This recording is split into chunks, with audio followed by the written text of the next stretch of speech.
이곳에 있습니다.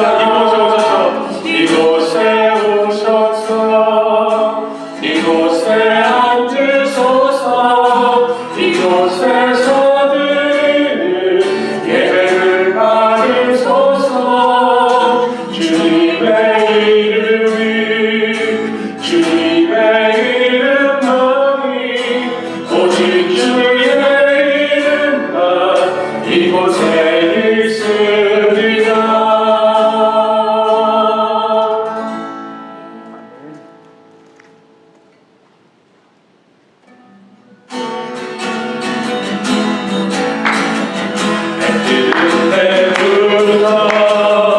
해지는 때까지 주님을 찬양하으니 해 뜨는 때부터 해지는 때까지 주님을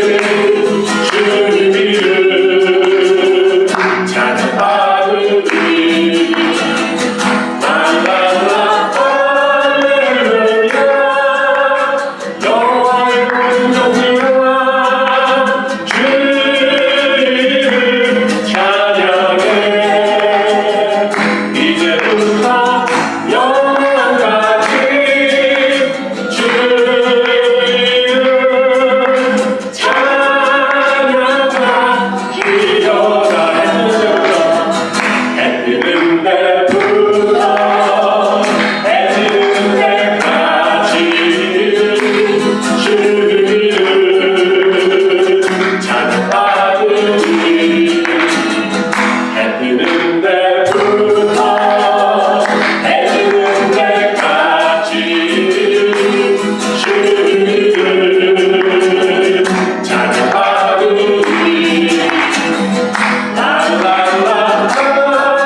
주의 약속 새겨봅니다.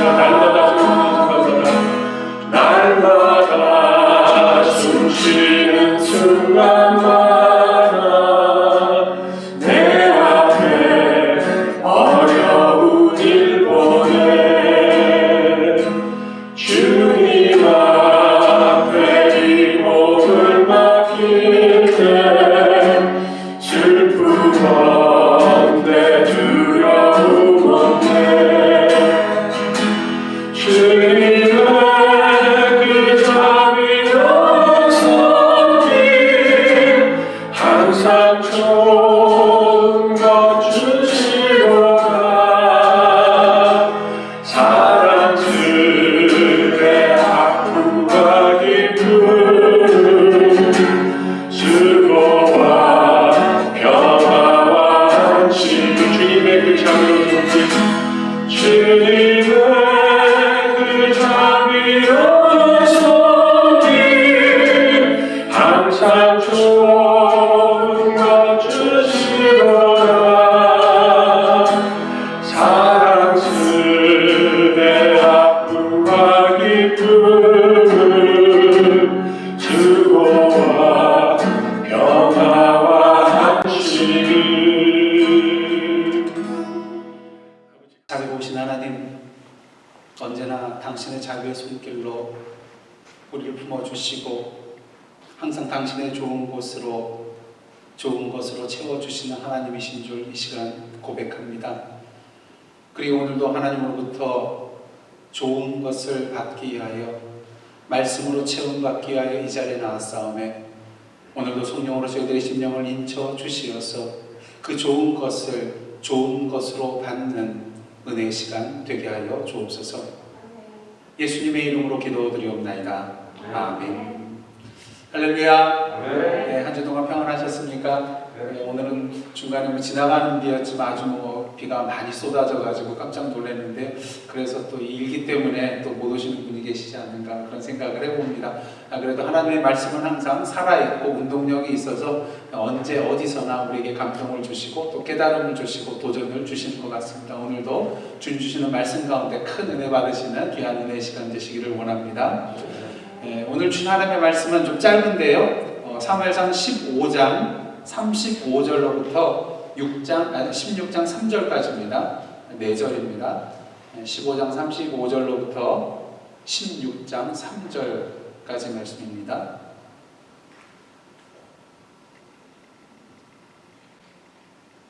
저와 여러분이 한 절씩 교독하도록 하겠습니다.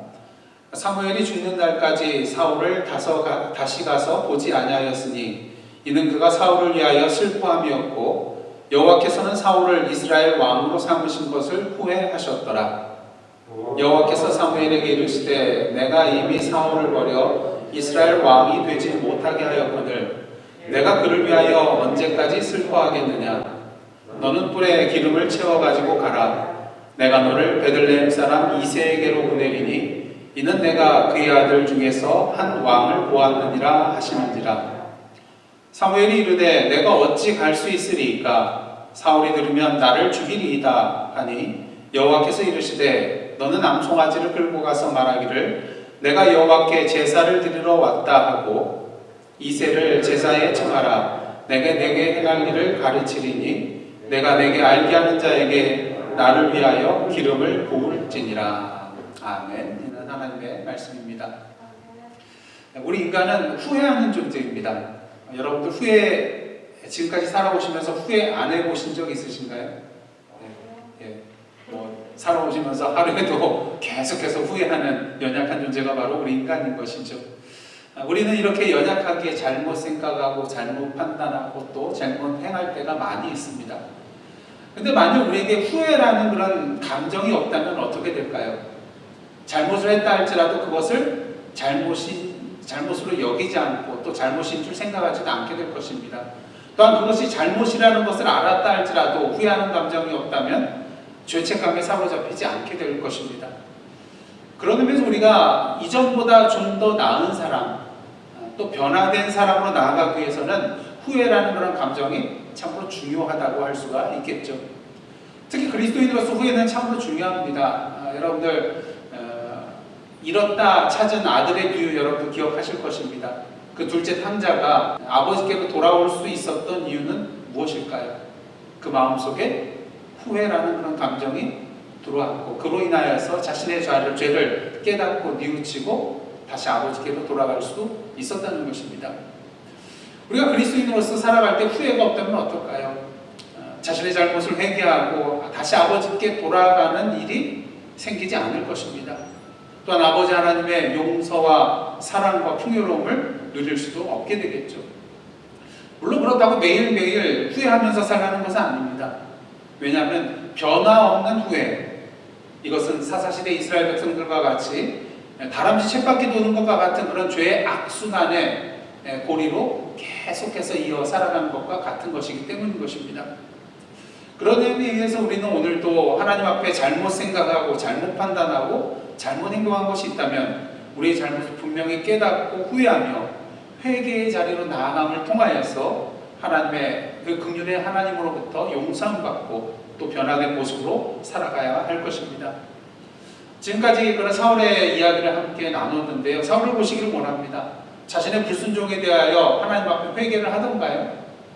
회개하지 않습니다. 후회하지 않는 것을 보게 됩니다. 지난주 말씀을 보시면 아벨렉을 진멸하라는 그 헤렘의 명령을 받았음에도 불구하고 사울이 어떻게 합니까? 아가광을 살려놓고요. 소들과 양들 중에서 가장 좋은 것들을 그대로 남겨두는 것을 보게 됩니다. 그리고 자기를 위하여 뭐를 세우죠? 기념비를 세우는 것을 보게 됩니다. 이 하나님께서는 사울을 왕으로 세우신 것을 후회하십니다. 그리고 사무엘을 보내서 그의 불순종의 죄를 지적을 하시죠. 그리고 사울이 하나님의 말씀을 버렸기 때문에 나도 이제 사울을 버린다고 말씀하시는 것을 보게 됩니다. 이 사울은 자신이 범죄하였다고 그러니 용서해달라고 사무엘에게 청하죠. 그리고 여호와께 경배해달라고 요청을 합니다. 하지만 어떻습니까? 진정한 회개였을까요? 백성의 그런 장로들과 또 이스라엘 앞에서 자신을 높여달라고 청하는 그의 모습을 볼 때 그의 회개는 그 마음의 중심에서 우러나온 참된 회개가 아니었다는 것을 우리는 분명히 보게 되는 것입니다.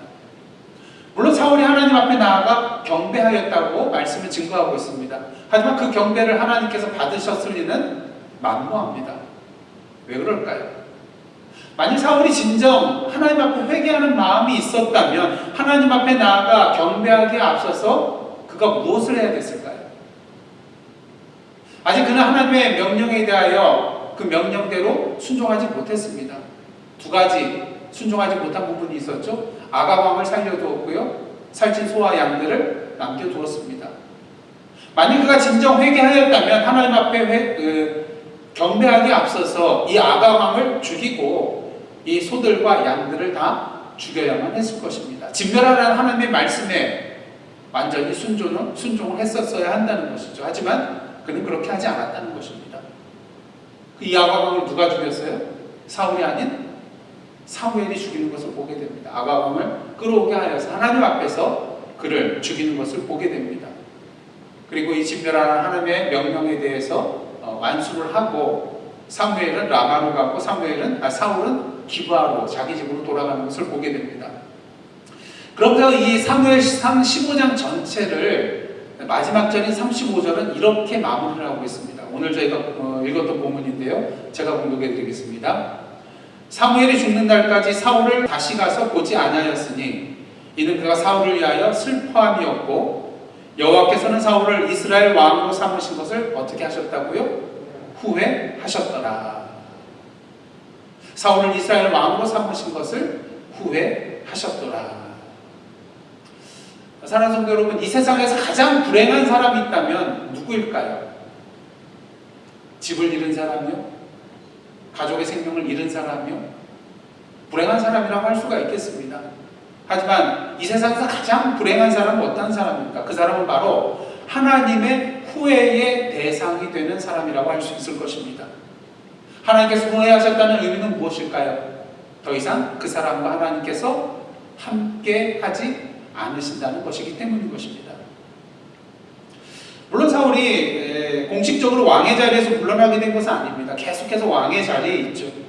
하지만 앞으로 나를 사울 왕의 행적을 한번 보시기를 원합니다. 남은 평생 뭐하며 살아갑니까?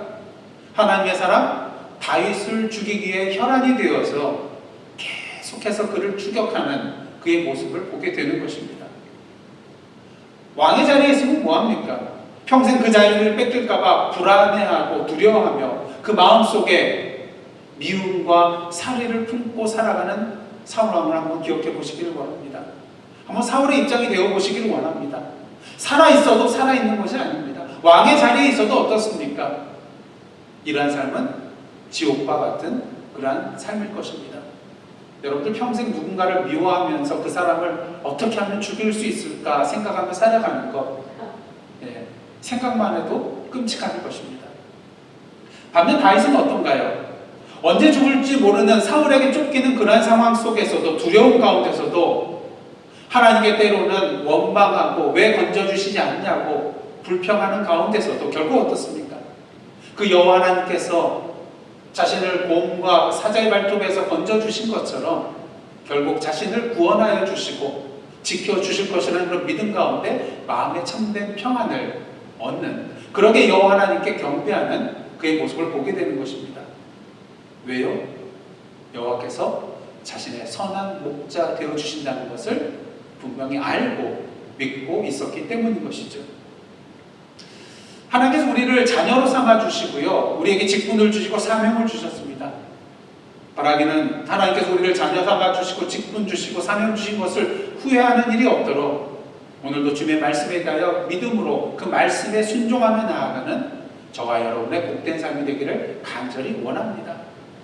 하나님의 후회의 대상이 되지 않는 그 사울과 같은 존재로 살아가지 않는 저와 여러분의 모습이 되기를 원합니다. 근데 한 가지 의문이 있어요. 우리 연약한 인간이 살아가면서 후회한다는 것 당연합니다. 하지만 그 완전하신 하나님께서 후회하신다는 것, 이것이 가능한 일일까요? 우리 하나님은 전직 전능하시는 분이세요. 뭐든지 미리 다 아시는 분이십니다. 그렇다면 사울이 이렇게 불순종할 것을 알지 못하고 하나님께서 실수로 그를 이스라엘의 왕으로 세우셨을까? 그럴 수 있을까요?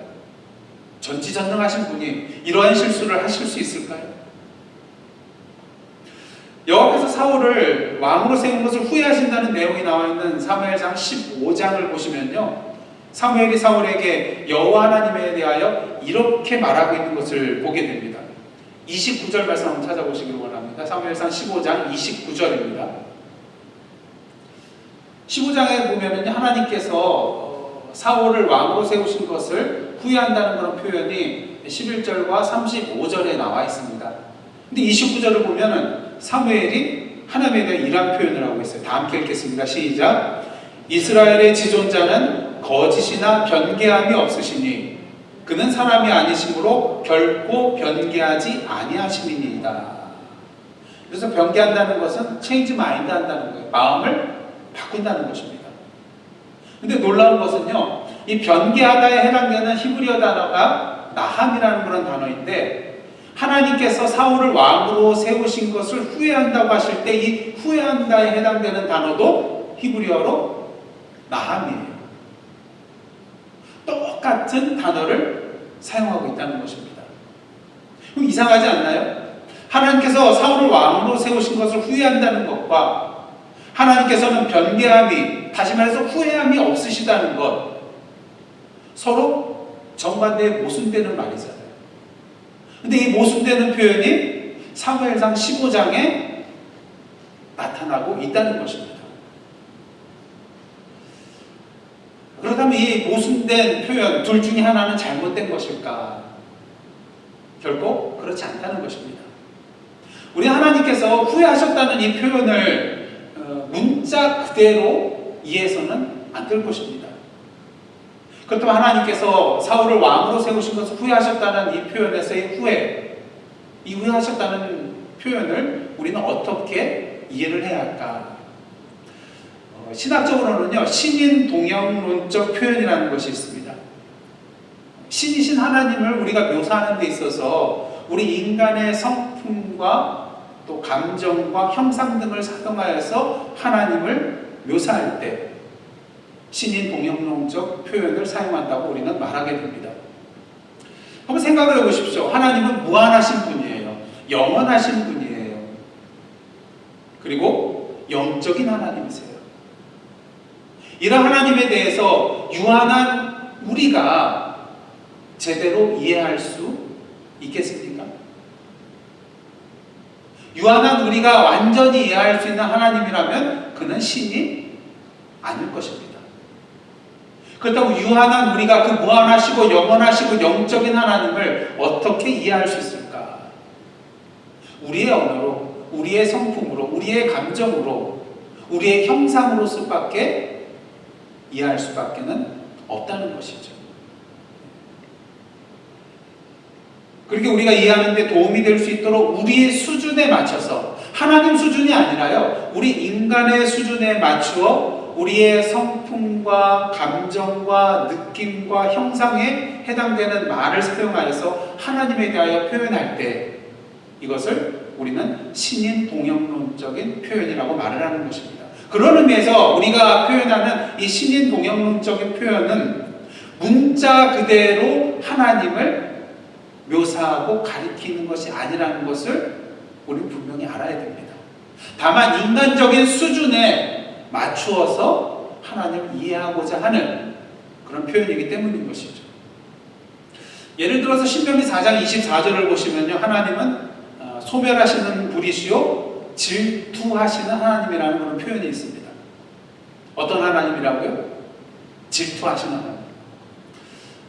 여러분 한번 생각을 해보세요. 질투하시는 하나님이 과연 하나님이실까? 여러분 누군가를 이렇게 시기하고 질투하는 인간적인 마음 한번 생각을 해보시기를 바랍니다. 하나님이 그런 시기와 질투를 하신다면 하나님 같을까요? 결코 아닐 겁니다. 그리고 하나님께서 부족함이 있을까요? 우리가 누군가를 질투할 때는요, 뭔가 부족하기 때문에, 그 사람 것이 더 나아 보기 때문에 질투를 하게 됩니다. 하지만 하나님은 부족함이 없잖아요. 그 스스로 자족하실 수 있는 분이시잖아요. 그런데 왜 질투하는 하나님이라고 표현하고 있을까? 이것도 문자적으로 해석해서는 안 된다는 것입니다. 그렇다면 질투하시는 하나님에 대해서 우리가 어떻게 해야 되는가? 하나님께서는 그만큼 이스라엘 백성을 뭐 하시는 분이라는 거예요? 사랑하시는 분이라는 거예요. 그리고 이스라엘 백성이 하나님 외에 다른 우상을 사랑하며 그 우상에게 절하며 헌신하는 것을 용납하시지 않는 분이라는 것을 우리는 이 질투하시는 하나님이라는 표현 속에서 발견하게 된다는 것입니다. 그만큼 이스라엘을 사랑하시는 분, 우상 섬기는 것을 용납하지 않으시는 분이라는 것을 분명히 이 안에서 우리가 봐야 된다는 것이죠. 그렇다면 오늘 본문 속에서 사울을 왕으로 세우신 것을 하나님께서 후회한다고 했을 때에 이 표현은 우리가 어떻게 이해해야 되는 것일까? 사울을 왕으로 세우는 데 있어서 실수하신 하나님이라는 표현이 분명히 아니라는 것입니다. 그보다는요, 하나님께서 후회하셨다는 표현을 할 만큼 사울의 불순종의 죄가 크다는 것, 그리고 그만큼 하나님과 사울의 관계가 회복되기 힘들 정도로 완전히 깨어져 버렸다는 것을 보여주는 표현이 바로 하나님께서 후회하셨다는 표현이라고 할 수가 있다는 것입니다. 그런 의미에서 하나님의 후회는 어쩌면 하나님의 명령에 불순종하며 하나님의 말씀을 버리고 하나님의 곁을 떠나간 그 사울 왕에 대한 하나님의 안타까운 심정을 담고 있는 표현이라고도 할 수가 있을 것입니다. 그런데 이것이 끝이 아닙니다. 구약신학자 키스 오드너라는 그런 분은요, 하나님의 후회가 성경 속에서 아주 중요한 기능을 담당하고 있다고 말하고 있습니다. 근데 이런 말을 합니다. 후회라는 말이 하나님에 대해서 쓰일 때는요, 잘못된 과거에 초점이 맞춰져 있는 것이 아니라 새로운 미래에 초점이 맞춰져 있다는 거예요. 그는 성경에서 하나님의 후예라는 그런 말이 언급될 때마다 하나님의 새로운 역사가 시작되고 있음을 우리에게 보여주고 있습니다. 예를 들어서 여러분이 잘 아시는 노아의 홍수 이야기, 창세기 6장에 보시면요, 노아 당시 여호와께서 사람의 죄악이 이 세상에 가득하고 그의 마음으로 생각하는 모든 계획이 항상 악할 뿐임을 보시고 이 세상에 사람을 지으셨음을 한탄하신다고 나와 있습니다. 근데 여기서 한탄하다의 단어는요, 히브리어로 나함이에요. 이 나함은 뭐라고요? 오늘 본문 말씀에 후회하다에 해당되는 단어와 같습니다. 중요한 사실은 세상 사람들의 악함에 대하여 한탄하시는 하나님, 이 후회하시는 하나님께서 어떻게 하고 계시냐는 것이에요. 창세기 6장 6절과 7절을 한번 보시기를 원합니다. 창세기 6장 6절로부터 7절입니다. 또 그 뒤에 구절들을 읽을 테니까요, 한번 찾아보시기를 원합니다. 창세기 6장 6절 7절인데요, 제가 공독하겠습니다. 땅 위에 사람 지으셨음을 한탄하사, 나함입니다. 후회하셨다는 거예요. 마음에 근심하시고 이르시되, 뭐라고 하십니까? 내가 창조한 사람을 내가 지면에서 쓸어버리되 사람으로부터 가축과 기는 것과 공중의 새까지 그러하리니 이는 내가 그것들을 지었음을 또다시 사용하죠. 한탄함이니라 하십니다. 하나님께서 이 세상에 인간들을 지으셨음을 한탄하시고 후회하시고 가장 먼저 행하신 것이 뭐예요? 이 창조한 사람을 지면에서 쓸어버리겠다, 다 멸하여 버리겠다, 그렇게 하십니다. 근데 이것으로 끝인가요? 아니잖아요. 8절 말씀 한번 큰 소리로 함께 읽겠습니다. 시작. 그러나 노아는 여호와께 은혜를 입었더라. 창세기 6장에서 소개하는 노아는 어떤 사람입니까? 노아는 의인이요 당대의 완전한 자였습니다. 하나님과 동행하는 자였습니다. 그렇게 그가 어떤 은혜를 누려요? 8절. 그러나 하나님께서 모든 생명들을 이 지면에서 쓸어버리겠다고 작정하셨지만, 그러나 이 그러나의 은혜를 누리게 되었다는 것이죠. 그럼 17절로부터 한 20절 말씀 한번 보겠습니다. 17절부터 20절이요. 천천히 한 목소리로 함께 읽겠습니다.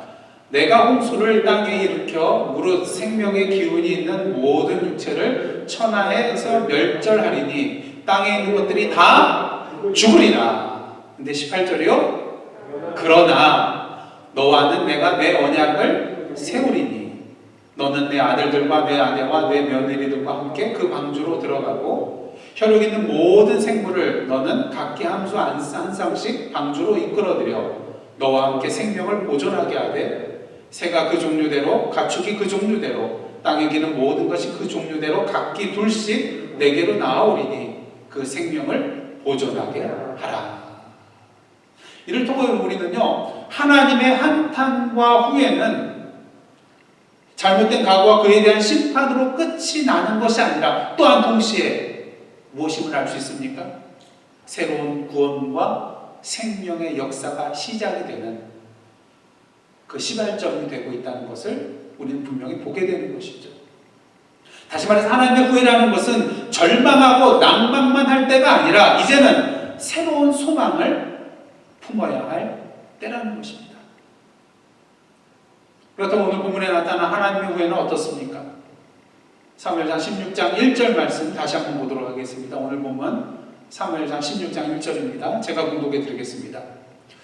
여호와께서 사무엘에게 이르시되 내가 이미 사울을 버려 이스라엘 왕이 되지 못하게 하였거늘 내가 그를 위하여 언제까지 슬퍼하겠느냐? 너는 뿔에 기름을 채워 가지고 가라. 내가 너를 베들레헴 사람 이새에게로 보내리니 이는 내가 그의 아들 중에서 한 왕을 보았느니라 하시는지라. 제일 먼저 하나님께서 사무엘에게 말씀하시는 건 뭐예요? 사울을 위하여 언제까지 슬퍼하겠느냐? 여기서 슬퍼한다는 히브리어 단어는 아벨이라는 그런 단어인데요, 죽은 사람을 애곡하고 애도할 때도 이 단어를 사용합니다. 그래서 나중에 사울 왕이 죽었을 때 다윗이 사울을 위하여 애곡할 때도 이 아벨이라는 단어가 쓰였어요. 그런 의미에서 사무엘이 이 사울을 위하여 슬퍼한다는 것은 하나님으로부터 버림받은 이 사울의 영적인 죽음에 대하여 지금 슬퍼하고 있음을 보여준다고 할 수가 있겠습니다. 그가 이렇게 슬퍼하는 이유는 무엇일까요? 누구의 손으로 기름 부음 받았어요, 사울이요? 사무엘의 손에 의하여 기름 부음 받고 왕위에 오르게 되었잖아요. 그렇게 사무엘은 이 사울을 위하여 기도하였을까요? 기도하지 않았을까요? 매일같이 그를 위하여 무릎 꿇음으로 눈물로써 기도하였을 것입니다. 하지만 근데 하나님의 말씀을 버림으로 말미암아 하나님으로부터 버림받은 사울, 이러한 사울에 대하여 사무엘은 슬픔을 금할 길이 없었을 것입니다. 그리고 이러한 사울 왕을 잃게 된 이스라엘 백성들은 과연 어떻게 될 것인가? 혹시 하나님께서 사울 왕처럼 이스라엘도 버리시는 것은 아니겠는가? 이런 걱정도 하였을 것입니다. 하지만 하나님께서 이러한 사무엘에 대하여 뭐라고 말씀하십니까? 언제까지 슬퍼하겠느냐? 왜 이 말씀을 하실까요? 지금은 마냥 슬퍼만 하고 있을 때가 아니라는 것입니다. 그렇게 하나님께서 말씀하시죠. 1절 말씀 하반절 보겠습니다. 너는 뿔에 기름을 채워가지고 가라. 내가 너를 베들레헴 사람 이새에게로 보내리니 이는 내가 그의 아들 중에서 한 왕을 보았느니라. 뿔에 기름을 채워가지고 베들레헴 사람 이새에게 가라고 합니다. 왜요? 그의 아들 중에서 한 왕을 보았기 때문인 것입니다. 여기서 보았다는 단어는요, 점찍다, 마련하다 이런 의미를 가지고 있습니다. 다시 말해서 하나님께서 이미 새로운 왕을 점찍어 놓으시고 준비해 놓으셨다는 것이죠. 그러니 사울을 위하여 이제 그만 슬퍼하고 그만 울고 이제 일어나 뿔에 기름을 채워가지고 베들레헴으로 가라고 말씀하신 것입니다. 이미 지나간 과거에 대하여 슬퍼하는 자리에 더 이상 머물러 있지 말고 이제 하나님께서 새롭게 준비하고 시작하신 그 미래를 위하여 힘차게 일어나 나아가라는 말씀인 것이죠. 이를 통하여 우리는 사울을 향한 하나님의 후회는요, 사울의 불순종에 대한 하나님의 심판인 동시에 새로운 하나님의 역사, 새로운 왕의 시작을 알리는 대전환점을 이루고 있다는 것을 우리는 분명히 보게 됩니다. 그렇게 사울의 통치는 계속됐지만 사무엘상 15장에서 16장으로 넘어가는 이 대전환점을 통하여 이제는 사울의 시대가 끝나고 다윗의 시대가 열리는 것을 우리는 분명히 보게 되는 것입니다. 그렇게 오늘 사무엘상 15장이 끝나고 16장 시작되는 이야기가 무엇입니까? 사무엘이 다윗에게 가서 왕으로 기름 붓는 그 장면이 16장에 나타나고 있다는 것이죠. 물론 곧바로 다윗이 왕에 오르게 되는 것은 아닙니다. 다윗은 10여 년 동안 사울에게 쫓김을 당하고 고난과 역경에 도피 생활을 하게 되지만 어떻습니까? 하나님께서는 오늘 본문을 통하여 사무엘에게 이제는 슬퍼할 때가 아니라 하나님께서 시작하신 새로운 역사를 위하여 일어나 가야 할 때임을 분명히 알려주고 계시는 것입니다. 어떻게 보면 10년 동안 다윗이 도피 생활하는 가운데 하나님의 새로운 역사가 어디에 있는가, 소망이 어디에 있는가 의문을 품을 수 있지만 우리는 오늘 본문을 통하여 분명히 하나님께서 당신의 새로운 미래의 역사를 시작하고 계셨음을, 시작하셨음을 우리는 분명히 보게 되는 것입니다. 근데 한 가지 이상한 것은요, 하나님의 이러한 말씀에 대한 사무엘의 반응입니다. 지난주 말씀 보시면 사무엘이 사울을 향하여 뭐라고 합니까? 순종이 제사보다 낫고 듣는 것이 수장의 기름보다 낫다고 분명히 힘차게 외쳤던 사무엘입니다. 이렇게 하나님의 말씀에 대하여 순종할 것을 강조한 사무엘, 그렇다면 당연히 이 하나님의 베들레헴으로 가라는 이 말씀에 아멘으로 순종하고 뛰어갔어야 하는 사무엘입니다. 하지만 오늘 말씀을 보시면 어떻습니까? 2절 상반절 말씀 한번 보시기를 원합니다. 사무엘이 이르되 뭐라고 합니까? 내가 어찌 갈 수 있으리까? 가라는 하나님의 말씀에 대하여 순종하지 않는 사무엘이에요. 내가 어찌 갈 수 있으리까?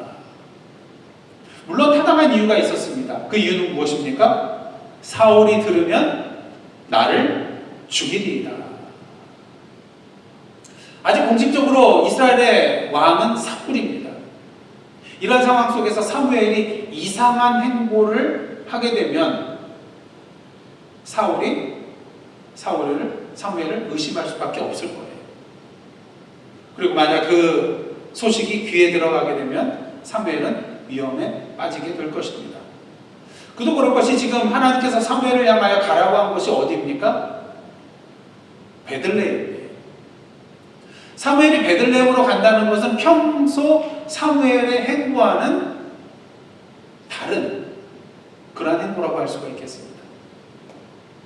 사무엘상 7장 15절 17절을 보시면요, 이러한 말씀이 있습니다. 제가 공독해 드리겠습니다. 사무엘상 7장 15절로부터 17절입니다. 사무엘이 사는 날 동안에 이스라엘을 다스렸으되 해마다 어디로 갔다고요?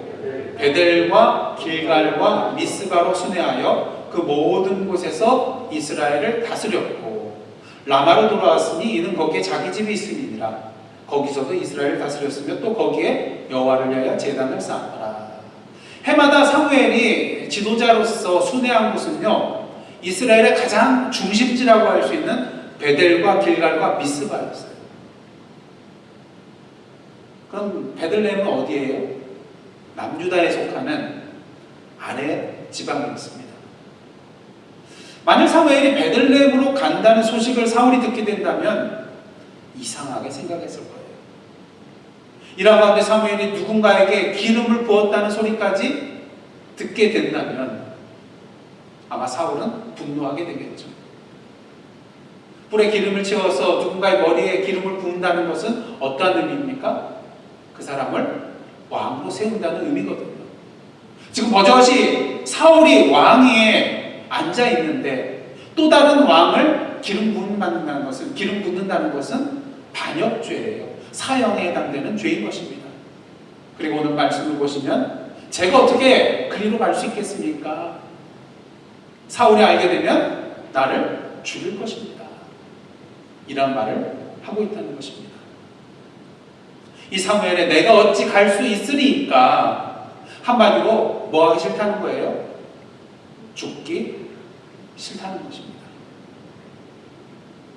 이런 사무엘의 연약한 모습, 바로 우리의 모습이라고 할 수가 있어요. 조금 전만 하더라도 순종이 제사보다 낫고 듣는 것이 수양의 기름보다 낫다고 사울을 질책하면서 책망하였던 이 사무엘. 근데 그 자리에 서 있어요.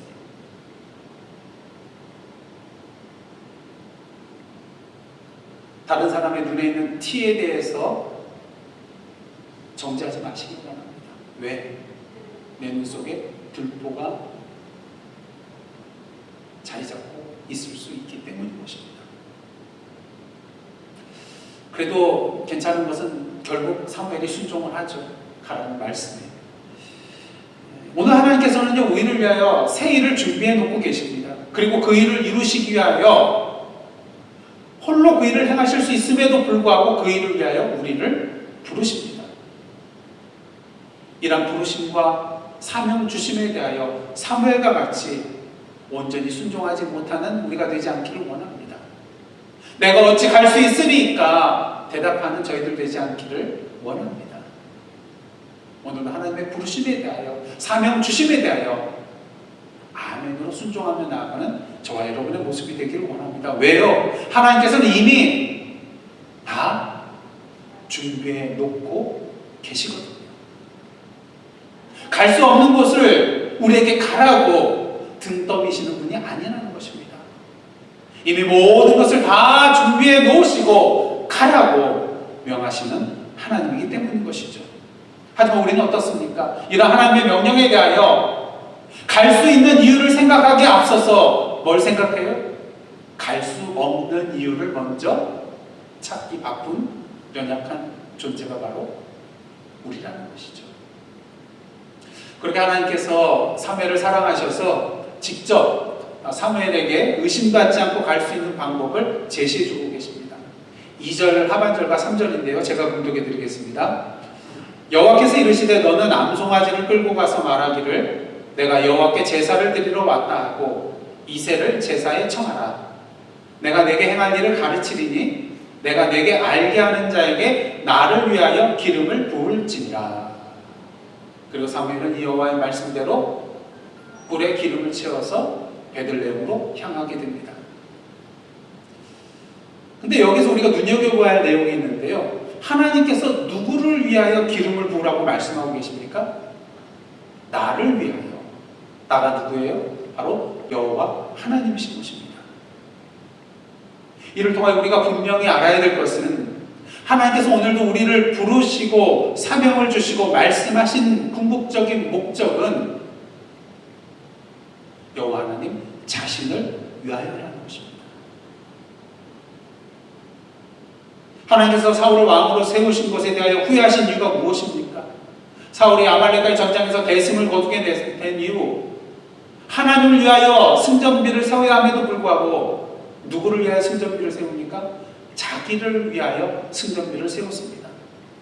또한 자신의 생각과 판단과 유익을 위하여 하나님의 말씀과 명령에 대하여 불순종하였습니다. 그렇게 하나님께서는 그 불순종한 그를 버리셨습니다. 왜? 사울이 더 이상 하나님을 위하여 살지 아니하고 사울 자신을 위하여 살고 있었기 때문인 것입니다. 그런 의미에서 여러분은 오늘 누구를 위하여 살고 계십니까? 물론 사랑하는 배우자를 위하여, 남편과 아내와 자녀들과 부모를 위하여 사는 것 중요합니다. 하지만 예수께서 말씀하셨죠. 너희는 먼저 그의 나라와 그의 의를 구하라. 그리하면 이 모든 것을 너희에게 더하시리라. 무엇을 말합니까? 하나님을 위하여 사는 것이 결국 우리를 위하여 사는 것이요, 결국 나를 위하여 사는 것이라는 것입니다. 이제 말씀을 마치고자 합니다. 오늘날 우리가 살아가는 이 세상을 보면 마치 노아의 때에 사는 것과 같아요. 사울의 때에 사는 것과 같아 보입니다. 세상의 죄가 관영하고요, 악이 가득합니다. 이 세상의 지도자들 보면 어떻습니까? 자신의 인간적인 욕망에 사로잡혀 자신을 위하여 살아가고 있는 것을 보게 됩니다. 이 세상이 돌아가는 것을 보면 하나님께서 한탄하고 후회하고 계신 것 같습니다. 하나님께서 이 땅을 심판하고 계신 것 같이 보입니다. 하나님의 나라가 무너져 내려가고 있는 것처럼 보입니다. 이제 더 이상 이 땅에 소망이 없는 것처럼 그렇게 보입니다. 하지만 더 이상 슬퍼하지 마시기를 원합니다. 하나님의 후회는 절망과 낭망의 소식이 아니라 이제 새롭게 시작하시겠다는 하나님의 소망의 약속이기 때문인 것입니다. 오늘 본문을 보시기를 원합니다. 하나님께서 사무엘에게 사명을 주시기 이전에 이미 여호와께서 이스라엘을 위하여 새로운 왕을 준비해 놓고 계셨습니다.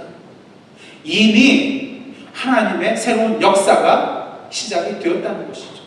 다만 사무엘과 이스라엘 백성들이 알지 못하고 느끼지 못하고 있었을 뿐인 것입니다. 예수 그리스도께서 2000년 전에 이 땅에 오심으로 말미암아 하나님의 원대한 이 세상을 향한 사랑의 구원의 역사는 이미 시작이 되었습니다. 다만 아직도 세상에 많은 사람들이 그 사실을 알지 못하고 깨닫지 못하고 느끼고 있지 못할 뿐이라는 것이죠. 이 세상을 보면 오늘도 악의 세력이, 사단의 세력이 권세를 잡고 이 세상을 다스리고 우리 모두를 사단의 볼모로 붙잡아 나아가고 있는 것처럼 보입니다. 하지만 영적인 눈으로 보았을 때 이미 예수 그리스도의 부활의 사건으로 말미암아서 사단과의 영적인 전쟁은 이미 승리하였다는 것 우리는 잘 알고 있습니다. 근데 이 세상을 돌아가는 걸 보니 그렇지 않은 것처럼 느껴질 뿐이라는 것이죠. 하지만 이 영적인 전쟁은 예수 그리스도로 말미암아 이미 승리한 전쟁이라는 것, 예수 그리스도께서 이 땅에 오심으로 말미암아 하나님의 나라는 이미 이 땅에 시작이 되었다는 것, 그 완성을 향하여 나아가고 있다는 것을 우리는 분명히 알아야 되고 그 믿음 가운데 이 세상에서 승리하며 나아가야 한다는 것입니다. 혹시 오늘 이 시간 사무엘처럼 슬픔에 빠져 계십니까? 하나님께서 우리를 향하여 말씀하십니다. 언제까지 슬퍼하겠느냐? 내가 새로운 미래를 시작하였으니 이제 나를 위하여 일어나 가라 말씀하고 계십니다. 그 새로운 미래를 위하여 이 시간 저와 여러분을 한 사람 한 사람 부르고 계십니다. 그렇다면 이러한 하나님의 부르심에 대한 저와 여러분의 대답은 무엇이 되어야 하겠습니까? 이 시간 기도 시간을 통하여서 하나님 앞에 여러분의 답을 고백하시기를 원합니다. 기도하시겠습니다. 하나님의 후회는 죄에 대한 심판인 동시에 새로운 미래에 대한 약속이며 그 약속의 성취를 위하여 우리를 부르시는 부르심의 사건이라는 것을 오늘 말씀을 통하여 분명히 알고 오늘도 여호와 하나님을 위하여 슬픔의 자리에서 일어나 새 소망의 자리로 힘차게 나아가 하나님의 그 크신 사랑과 은혜와 구원의 역사를 이 땅에 이루어 나아가는 저희들의 복된 삶 되게 하여 주옵소서. 예수님의 이름으로 기도드리옵나이다. 아멘.